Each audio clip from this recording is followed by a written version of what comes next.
नमस्कार दर्शक बंधु आपण को आम चैनल को स्वागत। आज कार्यक्रमटी समस्त मिथुन राशि व्यक्ति विशेषों बहुत अधिक गुरुत्वपूर्ण रही कारण यही वीडियो रे यही जनवरी मासर 20 तारिख परठारु आपणकर आगामी दिन गुड़िक माने यही जनवरी द्वितीय अर्धटी किभଳି रहिबो यही वीडियो रे विस्तृत भाव में जणाइबी। कारण यही जनवरी मास 18 तारिख दिन बा यही त्रिवेणी अमावास्या दिन सूर्य चंद्र मकर राशि रे बा आपणकर अष्टम गृह रे स्वर्णिम संयोग बनाइछंती।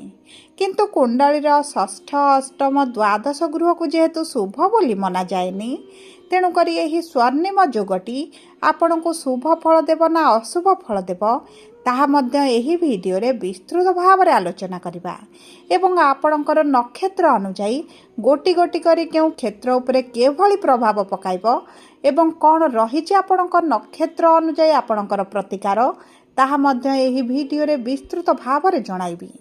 सेथिपई आपण वीडियोटी को स्किप न करी आपणकर व्यस्त बहुल समय मध्यरु मात्र 10 मिनिट देई निजर आगामी दिन गुड़िक किभଳି कटिबो विस्तृत भाव में जानतु।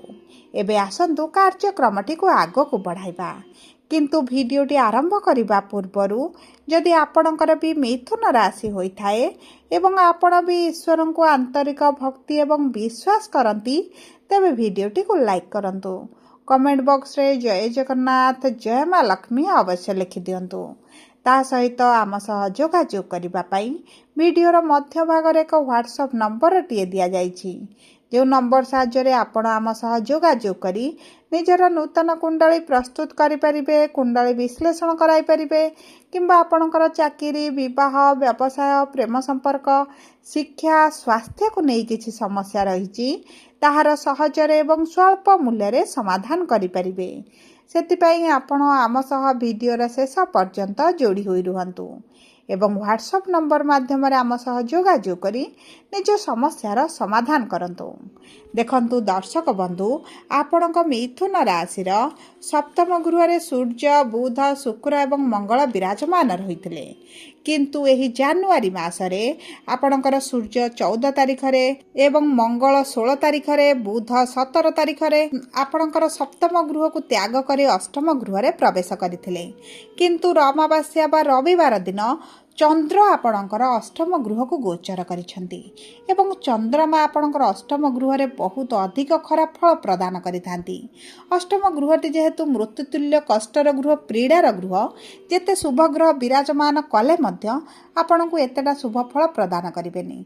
देखंतु जेतेबेले चारोटी शुभ ग्रह एकत्र विराजमान हुअंती सेथारे चतुर्ग्रही जोग मध्यम आपणकर बनि थाए किंतु एही जोगटी आपणकर खराब गृह रे बनिथिबारु आपणकर स्वास्थ्य रे टिके समस्या आपण देखिबे। मोटापा बढ़ी पारे आपणकर खाद्य डाइजेशन रे समस्या आसी पारे हजम प्रक्रिया रे समस्या रहिबो गैस बढ़ी जिवो एवं आंठु गंठी रे समस्या मध्य आपणकर बढ़ी जिवो सेति प्रति आपण को विशेष भाव रे ध्यान देबा को पड़िबो। ताहा सहित शनि जेहेतु कर्मर गृह रे केंद्र रे विराजमान करिसंती एवं आपणकर राहु भाग्य रे अछंती पंचमेश आपणकर अष्टम गृह रे एवं भाग्यर स्वामी आपणकर दशम गृह रे थिबारु आपणकर कर्म क्षेत्र रे मध्य उच्च नीच भली परिस्थिति देखा देबो। आपण जदि कार्यर संधान रे रहिसंती तबे आपण को कार्य प्राप्त हेबो किंतु जे माने पूर्वरु कर्म क्षेत्र रे अछंती आपणकर परिश्रम बढ़ी जिवो एवं परिश्रम बढ़िबा कारण आपणकर मान सम्मान मध्य वृद्धि पाइबो। देखंतु आपणकर जेते ऊपर को उठिबे आपणकर शत्रु माने मध्य वृद्धि घटिबे। आपणकर किछि निजर एवं कलिक लोकमा जहा को आपण मित्र भाबुचंत से माने मध्य आपणक पछबटे राजनीति करिबा आरंभ करिवे आपणकर शत्रुता वृद्धि करिबा मध्य आरंभ करिवे एवं एही समस्याटी आपणकर आगामी किछि दिन पर्यंत रहिबो एवं एही समय मध्यरे आपणकर मित्र के शत्रु के मध्य आपण ताहा जानि परिबे। ता सहित देखंतु आपणकर पंचम गृह जेतु शिक्षार गृह संतानर गृह एवं प्रेम संपर्कर गृह तेणु करी आपणकर पंचमाधिपति शुक्र जेतु अष्टम गृह रे अछंती प्रेम संपर्क रे टिके उच्च नीच भली परिस्थिति आपणकर रहि पारे किंतु आपणकर ब्रेकअप होला भली परिस्थिति आपण देखिबे नाही कारण गुरुंकर पंचम दृष्टि जेहेतु रहउची आपणकर उच्च नीच जेते झगड़ा मनमालिन्य मतभेद हेले मध्य आपणकर संपर्क रे आपण आगो को बढ़िबे एवं उभय जदि विवाह करिबा पई निष्पत्ति नियंती तेबे मध्य आपणकर विवाह होइछिबो किंतु मने रखंतु किछटा समस्या तो आपण निश्चित भाव में देखिबे। ता सहित जदि आपण संतान प्राप्ति पई चेष्टा करूछंती ଏବଂ ସନ୍ତାନରେ ବିଳମ୍ବ ଦେଖୁଛନ୍ତି ତେବେ ଦେଖନ୍ତୁ ଏହି ସମସ୍ୟା ଆପଣଙ୍କର ଦୂର ହୋଇଯିବ। କିନ୍ତୁ ଆପଣଙ୍କର କିଛିଟା ସର୍ଜରୀ କରିବାକୁ ମଧ୍ୟ ପଡ଼ିପାରେ। ସେଥିପ୍ରତି ଆପଣଙ୍କୁ ଟିକେ ଦୃଷ୍ଟି ଦେବାକୁ ପଡ଼ିବ। ତା ସହିତ ଯଦି ଆମେ ଦେଖିବା ଆପଣଙ୍କର ଶିକ୍ଷା କ୍ଷେତ୍ରରେ ଯଦି ସରକାରୀ ଚାକିରି ପାଇଁ ପରୀକ୍ଷା ଦେଉଛନ୍ତି ତେବେ ଆପଣଙ୍କର ସମୟଟା ଏତେ ଅଧିକ ଆପଣଙ୍କର ସଫଳଦାୟକ ରହିବ ନାହିଁ। କାରଣ ଯେହେତୁ ସୂର୍ଯ୍ୟ ଆପଣଙ୍କର ଅଷ୍ଟମ ଗୃହରେ ଅଛନ୍ତି ଆପଣଙ୍କୁ ଏତେଟା ଶୁଭ ଫଳ ପ୍ରାପ୍ତି ହେବ ନାହିଁ। ଯଦି ଆପଣଙ୍କର ଫେବୃଆରୀ 14 ପରେ କିଛିଟା ପରୀକ୍ଷା ରହିଛି ତେବେ ଆପଣଙ୍କୁ ଶୁଭ ଫଳ ପ୍ରାପ୍ତି ହୋଇଯିବ। ବିଶେଷ ଭାବରେ ଆପଣ ଯଦି କିଛି ପ୍ରାଇଭେଟ୍ ଚାକିରି ପାଇଁ ପରୀକ୍ଷା ଇଣ୍ଟରଭ୍ୟୁ ଏଣ୍ଟ୍ରାନ୍ସ ଦେଉଛନ୍ତି ତେବେ ଆପଣଙ୍କର ଚାକିରି ହୋଇଯିବ, କିନ୍ତୁ ମନ ପସନ୍ଦର ଚାକିରି ଆପଣଙ୍କୁ ପ୍ରାପ୍ତ ନ ହୋଇପାରେ। ସବୁ ପରେ ଦେଖନ୍ତୁ ଯଦି ଆମେ ନକ୍ଷତ୍ର ଅନୁସାରେ ଦେଖିବା ତେବେ ସର୍ବପ୍ରଥମେ ହେଉଛି ମୃଗଶିରା ମିଥୁନ ବା 5/3 ମିଥୁନ ରାଶି ଏବଂ ଏହି ରାଶିର ଏବଂ ଏହି ନକ୍ଷତ୍ରର ନକ୍ଷତ୍ରାଧିପତି ହେଉଛନ୍ତି ମଙ୍ଗଳ ଏବଂ ମଙ୍ଗଳ ଆପଣଙ୍କର ଅଷ୍ଟମ ଗୃହରେ ଶତ୍ରୁଙ୍କ ରାଶିରେ ମାନେ ଶନିଙ୍କ ଗୃହରେ ବିରାଜମାନ କରିଛନ୍ତି। ତେଣୁକରି ଦେଖନ୍ତୁ ଅଷ୍ଟମ ଗୃହ ମଙ୍ଗଳଙ୍କର ସ୍ୱୟଂର ଗୃହ ହେଲେ ମଧ୍ୟ ରାଶିଟି ହେଉଛି ଶନିଙ୍କର। ତେଣୁକରି ଆପଣଙ୍କୁ ମିଶ୍ରିତ ଫଳ ପ୍ରଦାନ କରିବେ। ଆପଣ ଯଦି ଦୈନିକ ରୋଜଗାର କରୁଛନ୍ତି, ଡେଲି ଇନକମ୍ ଆପଣଙ୍କର ହେଉଛି, ପାର୍ଟନରସିପ୍ ବ୍ୟବସାୟ କରୁଛନ୍ତି, ସେହି କ୍ଷେତ୍ରରେ ଆପଣଙ୍କୁ ଶୁଭ ଫଳ ପ୍ରାପ୍ତି ହେବ। କିମ୍ବା ଯଦି ଆପଣ ପାର୍ଟନରସିପ୍ରେ କିଛି କାର୍ଯ୍ୟ ଆରମ୍ଭ କରିବା ପାଇଁ ଚାହୁଁଛନ୍ତି ତେବେ ତାହା ମଧ୍ୟ ଆପଣଙ୍କ ପାଇଁ ଶୁଭଦାୟକ ରହିବ। କିନ୍ତୁ କର୍ମକ୍ଷେତ୍ରରେ ଚାକିରି କ୍ଷେତ୍ରରେ ଆପଣଙ୍କର ଟିକେ ସମସ୍ୟା ବଢ଼ିପାରେ। ପରିଶ୍ରମ ବଢ଼ିବା ସହିତ ଆପଣ ଯଦି କିଛି ପ୍ରମୋସନ୍ ଚାହୁଁଛନ୍ତି, ସାଲାରୀରେ ଇନକ୍ରିମେଣ୍ଟ ଚାହୁଁଛନ୍ତି ତାହା ଆପଣଙ୍କ ପାଇଁ ଶୁଭଦାୟକ ରହିବ। ଆପଣ ଯଦି ବିଦେଶ ଯିବାକୁ ଚାହୁଁଥିଲେ, କିଛି ଉଚ୍ଚ ଶିକ୍ଷା କରିବା ପାଇଁ ହେଉ, ଚାକିରି ପାଇଁ ହେଉ, ସେହି କ୍ଷେତ୍ରରେ ଆପଣଙ୍କୁ ଶୁଭ ଫଳ ପ୍ରାପ୍ତି ହେବ। କିନ୍ତୁ ସ୍ୱାସ୍ଥ୍ୟକୁ ଆପଣଙ୍କୁ ଜଗିବାକୁ ପଡ଼ିବ, ସ୍ୱାସ୍ଥ୍ୟରେ ସମସ୍ୟାଟି ରହିବ। ତେଣୁକରି ଆପଣ ପ୍ରତିଦିନ ହନୁମାନ ଚାଳିଶା ପାଠ କରନ୍ତୁ, ସୂର୍ଯ୍ୟଙ୍କୁ ଜଳ ଅର୍ପଣ କରନ୍ତୁ, ମଙ୍ଗଳଙ୍କର ବୀଜ ମନ୍ତ୍ର 108 ଥର ପାଠ କରନ୍ତୁ। ଚେଷ୍ଟା କରନ୍ତୁ ମାଙ୍କଡ଼ମାନଙ୍କୁ କିଛି ନାଲି ରଙ୍ଗର ଖାଦ୍ୟ ପ୍ରଦାନ କରିବା ପାଇଁ।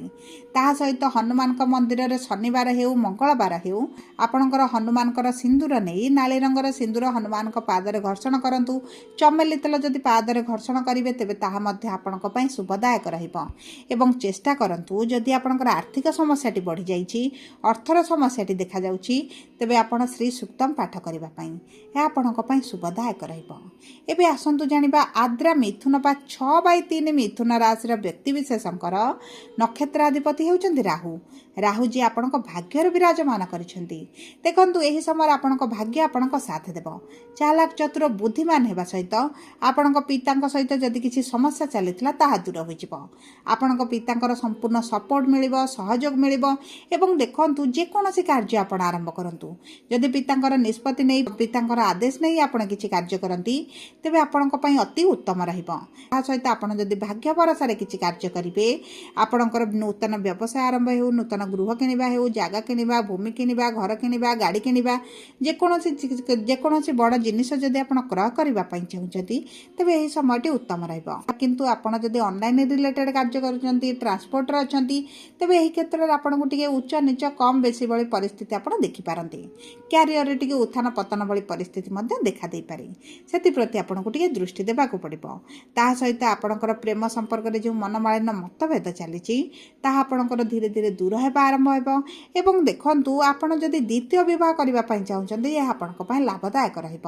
ସବୁ ପରେ ଆପଣଙ୍କର ନକ୍ଷତ୍ରାଧିପତି ରାହୁ ହୋଇଥିବାରୁ ଆପଣ ମହାଦେବଙ୍କର ମନ୍ଦିରରେ ଜଳ ଅର୍ପଣ କରନ୍ତୁ, ରାହୁଙ୍କର ବୀଜ ମନ୍ତ୍ର ଜପ କରନ୍ତୁ। ଓಂ ନମଃ ଶିବାୟ ମନ୍ତ୍ର ଆପଣ ଯଦି ପାଠ କରନ୍ତି ଆପଣଙ୍କ ପାଇଁ ଅତି ଉତ୍ତମ ରହିବ। ଏବଂ ଚେଷ୍ଟା କରନ୍ତୁ ଗୃହରେ ହର ପାର୍ବତୀଙ୍କର ଫଟୋ ରଖି ଆପଣ ଯଦି ପୂଜା ଅର୍ଚ୍ଚନା କରନ୍ତି ଏହା ଆପଣଙ୍କ ପାଇଁ ଅତି ଶୁଭଦାୟକ ରହିବ। ଏବେ ଆସନ୍ତୁ ଜାଣିବା ପୁନର୍ବସୁ ମିଥୁନ ବା 7/3 ମିଥୁନ ରାଶିର ବ୍ୟକ୍ତିବିଶେଷଙ୍କର ନକ୍ଷତ୍ରାଧିପତି ହେଉଛନ୍ତି ଦେବଗୁରୁ ବୃହସ୍ପତି, ଯିଏ ଆପଣଙ୍କର ରାଶିରେ ଲଗ୍ନରେ ବିରାଜମାନ କରିଛନ୍ତି। ଦେଖନ୍ତୁ ଗୁରୁ ଯେତେବେଳେ ଆପଣଙ୍କର ରାଶିରେ ରହିବେ ଆପଣଙ୍କର ସ୍ୱାସ୍ଥ୍ୟରେ ଯାହା ସମସ୍ୟା ଥିଲା ତାହା ଦୂର ହୋଇଯିବ। ପୂର୍ବରୁ ଯଦି ସ୍ୱାସ୍ଥ୍ୟ ସମସ୍ୟା ଥିଲା, ମାନସିକ ଦୁଶ୍ଚିନ୍ତାରେ ରହୁଥିଲେ, ମନ ଅଶାନ୍ତି ରହୁଥିଲା, ଆପଣଙ୍କର ଆର୍ଥିକ ପରିସ୍ଥିତିଟି ବିଗିଡ଼ି ଯାଇଥିଲା ତେବେ ଏହିସବୁ କାର୍ଯ୍ୟଗୁଡ଼ିକ, ଏହିସବୁ ଚିନ୍ତା, ଦୁଃଖ, କଷ୍ଟ, ପୀଡ଼ା ଆପଣଙ୍କର ଲାଘବ ହେବ। ଆପଣଙ୍କ କର୍ମକ୍ଷେତ୍ରରେ ମାନ ସମ୍ମାନ ବୃଦ୍ଧି ସହିତ ଉଚ୍ଚ ଅଧିକାରୀଙ୍କଠାରୁ ଆପଣଙ୍କୁ ପ୍ରଶଂସିତ କରାଯାଇପାରେ, ପ୍ରମୋସନ୍ ହୋଇପାରେ, ଆପଣଙ୍କର କାର୍ଯ୍ୟରେ ବଢ଼ୋତ୍ତି ହୋଇପାରେ, ଆପଣ ଟାର୍ଗେଟ୍ ମଧ୍ୟ ପୂରଣ କରିପାରନ୍ତି। ତା ସହିତ ଯଦି ଆପଣଙ୍କର ସନ୍ତାନ ପ୍ରାପ୍ତିରେ କିଛି ସମସ୍ୟା ଦେଖୁଥିଲେ ତେବେ ଆପଣଙ୍କର ସେହି ସମସ୍ୟା ଗୁଡ଼ିକ ଦୂର ହୋଇଯିବ। ଆପଣଙ୍କୁ ସନ୍ତାନ ପ୍ରାପ୍ତି ହୋଇପାରେ, ଆପଣଙ୍କ ସନ୍ତାନ ସୁଖ ମଧ୍ୟ ଆପଣଙ୍କୁ ମିଳିବ।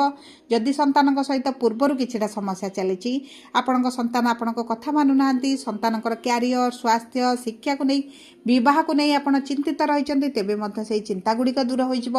ଏବଂ ଦେଖନ୍ତୁ, ଏହି ସମୟ ମଧ୍ୟରେ ଆପଣ ଯଦି କିଛି ପରୀକ୍ଷା ଦିଅନ୍ତି, ଇଣ୍ଟରଭ୍ୟୁ ଏଣ୍ଟ୍ରାନ୍ସ ଦିଅନ୍ତି, ତେବେ ଭାଗ୍ୟ ଆପଣଙ୍କ ସାଥ ଦେବ। କାରଣ ଦେବଗୁରୁ ବୃହସ୍ପତି ଆପଣଙ୍କର ସପ୍ତମ ଗୃହକୁ ଦୃଷ୍ଟି ଦେଉଛନ୍ତି। ଆପଣଙ୍କ ବିବାହ ପାଇଁ ତ ସବୁଠାରୁ ଭଲ ସମୟ ଆସୁଛି। ଆପଣଙ୍କର ବିବାହରେ ଯଦି ବିଳମ୍ବ ଦେଖୁଥିଲେ, ବିବାହ ହୋଇପାରୁନଥିଲା, ସମସ୍ୟା ଆସୁଥିଲା, ମନପସନ୍ଦର ପ୍ରସ୍ତାବ ଆସୁନଥିଲା, ତେବେ ଏହି ସବୁ ସମସ୍ୟା ଗୁଡ଼ିକ ଦୂର ହୋଇଯିବ। ଏହି ଅମାବାସ୍ୟା ପରେ ବିବାହ ପାଇଁ ଆପଣଙ୍କର ଭଲ ସମୟ ରହୁଛି, ଭଲ ଯୋଗ ମଧ୍ୟ ଆପଣଙ୍କର ବନୁଛି। ଯଦି ଆପଣଙ୍କ ବୈବାହିକ ସମ୍ପର୍କରେ ଉଚ୍ଚ ନିଚ ଭଳି ପରିସ୍ଥିତି ଥିଲା, ତେବେ ତାହା ମଧ୍ୟ ଆପଣଙ୍କର ଦୂର ହୋଇଯିବ। ଦେଖନ୍ତୁ, ଏହି ନକ୍ଷତ୍ରର ବ୍ୟକ୍ତିବିଶେଷମାନଙ୍କ ପାଇଁ ବିଶେଷ ସମସ୍ୟା ଆପଣ କିଛି ଦେଖିବେ ନାହିଁ। କିନ୍ତୁ ସବୁ ପରେ ମଧ୍ୟ ଗୁରୁ ଯେହେତୁ ଆପଣଙ୍କର ନକ୍ଷତ୍ର ଅଧିପତି, ଆପଣ ହଳଦୀ ରଙ୍ଗର ରୁମାଲଟେ ପାଖରେ ରଖନ୍ତୁ କିମ୍ବା ହଳଦୀ ରଙ୍ଗର ବସ୍ତ୍ର ଅଧିକ ପରିଧାନ କରନ୍ତୁ। ହଳଦୀ ରଙ୍ଗର ଖେଚେଡ଼ି ବା କିଛି ହଳଦୀ ରଙ୍ଗର ଜିନିଷ କାହାକୁ ଦାନ କରିଦିଅନ୍ତୁ। ଭୋକିଲା ଲୋକଙ୍କୁ ଯଦି ଆପଣ ଖାଦ୍ୟ ଦିଅନ୍ତି, ଗୁରୁଜନମାନଙ୍କୁ ସମ୍ମାନ କରନ୍ତି ଏବଂ ଗୁରୁଙ୍କର ବୀଜ ମନ୍ତ୍ର ପାଠ କରନ୍ତି, ତେବେ ଆପଣଙ୍କ ପାଇଁ ଅତି ଉତ୍ତମ ସମୟ ରହିବ। ସବୁପରେ ଯଦି ଆପଣଙ୍କର ମିଥୁନ ରାଶି ହୋଇଥାଏ, ଭିଡ଼ିଓଟି କିଭଳି ଲାଗିଲା କମେଣ୍ଟ ବକ୍ସରେ ଲେଖି ଜଣାନ୍ତୁ। ଯଦି ଆପଣଙ୍କ ପ୍ରିୟଜନଙ୍କର ମିଥୁନ ରାଶି ହୋଇଥାଏ, ଭିଡ଼ିଓଟି ତାଙ୍କ ସହିତ ସେୟାର କରନ୍ତୁ। ଯଦି ପ୍ରଥମ ଥର ଆମ ଚ୍ୟାନେଲକୁ ଆସିଛନ୍ତି, ଚ୍ୟାନେଲଟିକୁ ସବସ୍କ୍ରାଇବ୍ କରନ୍ତୁ। ପାଖରେ ଥିବା ବେଲ୍ ଆଇକନ୍କୁ ପ୍ରେସ୍ କରନ୍ତୁ। ଧନ୍ୟବାଦ।